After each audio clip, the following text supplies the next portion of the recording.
Overloading वाहनों से लगातार सड़क हादसे बढ़ रहे हैं, जिसकी गूंज सदन में भी देखने को मिली। पिछले दिनों उत्तराखंड के पूर्व मुख्यमंत्री त्रिवेंद्र सिंह रावत ने यह मामला सदन में उठाया, जिसके बाद किच्छा में आज एक बड़ा सड़क हादसा हुआ। आज ही नहीं, इससे पहले भी कई सड़क हादसे हुए, जिसको लेकर मैं आपको बता दूं कि किच्छा का दरऊ चौक मौत को दावत देता हुआ दिखाई दे रहा है। आज एक बड़ा सड़क हादसा किच्छा के दरऊ चौक पर हुआ, जिसमें तेज रफ्तार से ओवरलोडिंग वाहन जो कि डंपर आ रहा था सामने से और स्कूटी सवार को रौंदता हुआ चला गया, जिसमें दोनों की मौके पर मौत हो गई। और ये मामला लगातार आज जो है पूरे दिन सुर्खियों में रहा। रावत जी, इस मामले को कैसे देखते हैं? लगातार ओवरलोडिंग वाहन जो हैं सड़कों पर बेखौफी से दौड़ रहे हैं। नवल, मेरा मानना यह है कि पहले तो सबसे बड़ी बात यह है कि अपनी ही सरकार के खिलाफ एक सांसद और जो कि पूर्व में मुख्यमंत्री रहे हों, जिन्होंने सूबे में सरकार चलाई हो और नेतृत्व किया हो जिन्होंने पूरे प्रदेश का, वो अगर सदन में इस तरह की बातें उठा देते हैं तो ये अपने आप में बहुत बड़ा एक क्वेश्चन मार्क हो जाता है। ठीक है, और चूंकि यह है कि आग लगी है, बिना आग के तो धुआं उठाता नहीं है। अगर धुआं उठाए तो इसका मतलब कहीं ना कहीं आग लगी है। त्रिवेंद्र सिंह रावत जी ने ये बात खुले तौर पर सदन में बोल दी। लेकिन अभी इस बात को 2 दिन भी नहीं हुए थे और आज हमारे ही शहर में, हमारी अपनी पड़ोसी विधानसभा में एक सड़क हादसा हो जाता है। ऐसा नहीं है कि सड़क हादसे केवल ओवरलोडिंग वाहनों से होते हैं, सड़क हादसे और भी वजह से होते हैं। बीते दिनों भी 6 लोगों की जान गई है, अभी कुछ दिन पहले।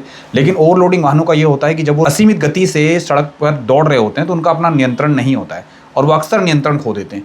ऐसी स्थिति में बार बार जब सरकार ये कहती है कि हम जीरो टॉलरेंस पर काम कर रहे हैं, हम भ्रष्टाचार को मुक्त कराना चाहते हैं, तो फिर मैं कह देना चाहता हूँ इन लोगों को कौन चेक कर रहा है। और जहाँ से वो ट्रक चला होगा और जहाँ वो एक्सीडेंट हुआ होगा उसके बीच में न जाने कितनी चौकियाँ पड़ी होंगी, कितने थाने पड़े होंगे।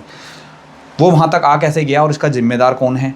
ट्रक ड्राइवर वहाँ मौके से फरार हो जाता है, क्योंकि ट्रक ड्राइवर इतने एक्सपर्ट होते हैं इन सब मामलों के लिए कि अगर एक्सीडेंट होता है तो वो चाबी छोड़कर भाग जाते हैं और फिर कोर्ट में इन सब चीज़ों का होता नहीं।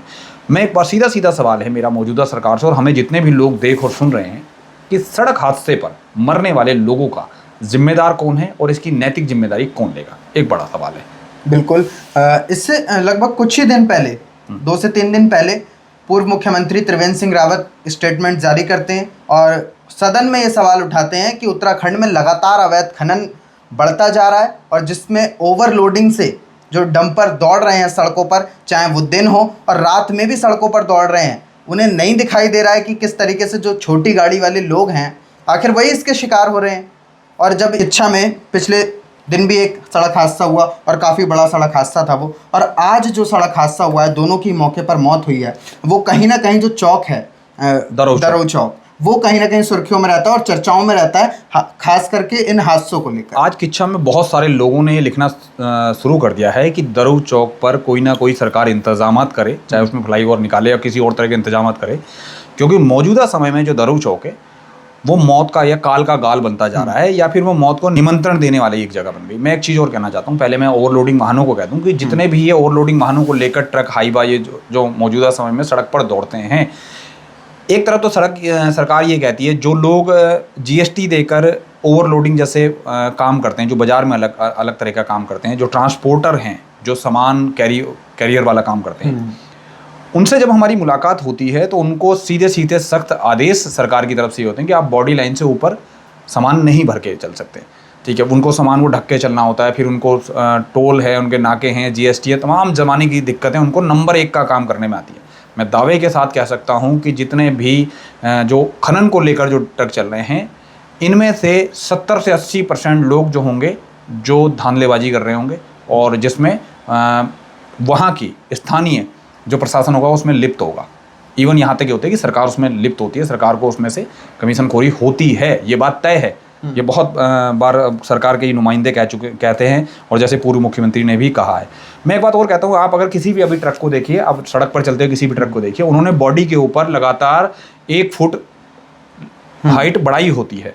अगर सरकार या फिर प्रशासन इस मामले को गंभीरता से लेकर रोकने की कोशिश करे तो सुबह से मैं कहता हूँ 100 में से 99.9%, 99.9% ट्रकों के चालान ऑन द स्पॉट कर दिए जाएंगे। अब सरकार उनको सीज करे, रोके, उनका चालान कटे करे। लेकिन सरकार किन चीज़ों में लिप्त है?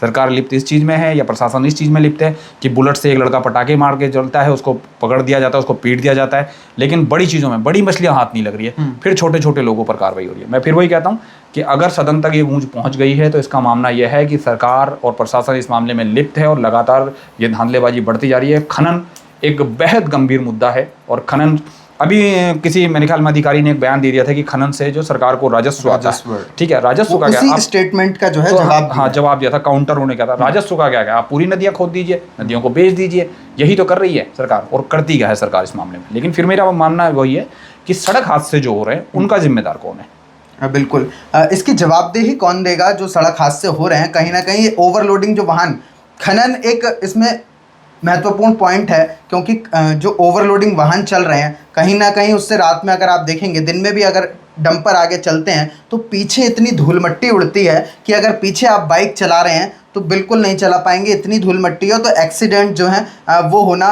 बिल्कुल लाजमी है। जिस तरीके से मैं एक बात बता दूं, अगर हम शराब को छोड़ दें तो राजस्व के लिए मुझे लगता है कि सबसे बड़ा जो डिपार्टमेंट है वो खनन है उत्तराखंड में, क्योंकि हमारे यहाँ उत्तराखंड है, देवभूमि उत्तराखंड है, पहाड़ों से नदियाँ आती है, हर बार भूस्खलन होता है, भूस्खलन होकर वो पहाड़ का लैंडस्लाइड होती है, वो नदियों में आ जाती है और जब वो यहाँ तक बहते बहते जहाँ से भी ये नदियाँ खुद के आ रही है, जैसे हमारे यहाँ कोसी से आता है, गोला से जो आते हैं, ये खनन जहाँ से आता है यहाँ तक आके वो रेते का एक बहुत अच्छा पानी में फिल्टर होकर मटेरियल बन चुका होता है।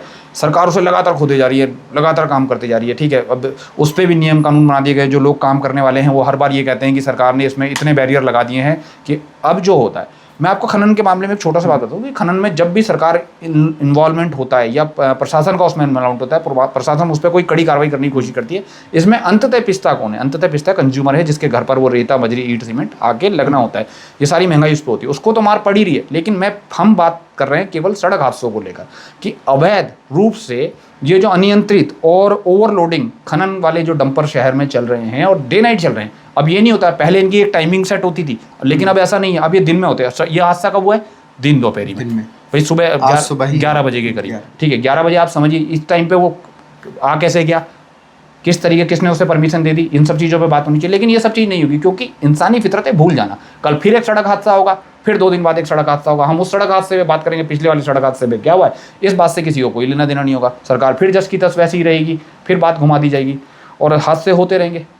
मुझे लगता है कि इस पर जल्द से जल्द कोई संज्ञान लेना चाहिए, क्योंकि किच्छा का जो दरऊ चौक है, पहले तो कुछ वो चौक बना हुआ था अम्बेडकर चौक, लेकिन जब उसमें एक डंपर की टक्कर हुई थी और वो पूरा चौक जो था वो जलकर राख हो गया था, उसके बाद उस चौक को पूरी तरीके से वहाँ से हटा दिया गया।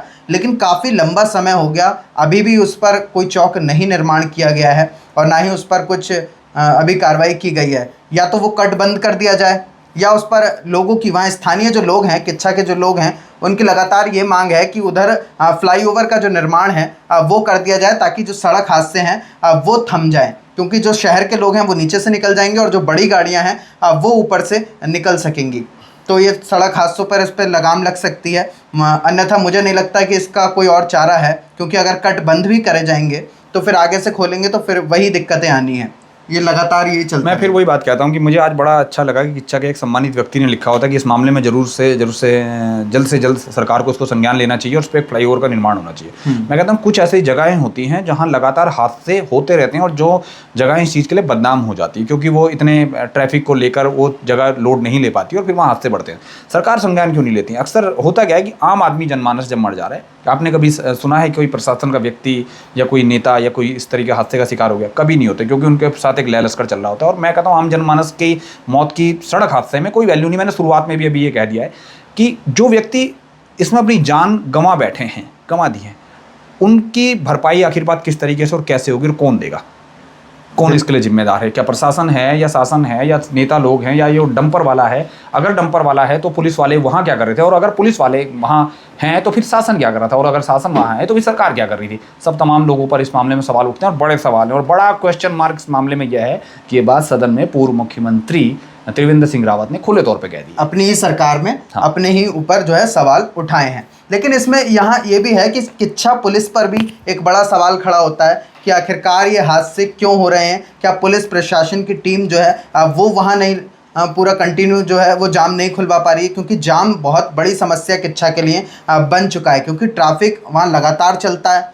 क्योंकि जब चौक नहीं है तो तेज़ स्पीड में वहाँ वाहन चलते हैं और जो शहर के वाहन दरऊ के लिए जाते हैं उन्हें काफ़ी दिक्कतों का सामना करना पड़ता है। लेकिन आज पूरे दिन भर यही चर्चा रही कि किच्छा में एक बड़ा सड़क हादसा हुआ। किच्छा के विधायक तिलकराज बेहड़ भी मौके पर वहां पहुंचे थे और कहीं ना कहीं प्रशासन पर उन्होंने तंज कसा है और कहा है कि संज्ञान जल्द से जल्द इस पर लेना चाहिए। और स्थानीय लोगों की लगातार मांग यही है, लोगों से बातचीत की जा रही है तो उनका कहना यही है कि जल्द से जल्द इस पर फ्लाईओवर का निर्माण किया जाए और ये हादसे तभी थमेंगे। फिलहाल ये बड़ा मामला था आज किच्छा में। इन्हीं सब चीज़ों पर आज हम चर्चा कर रहे थे और आगे भी करते रहेंगे। बने रहिए विभाग चर्चा के साथ। बहुत बहुत धन्यवाद।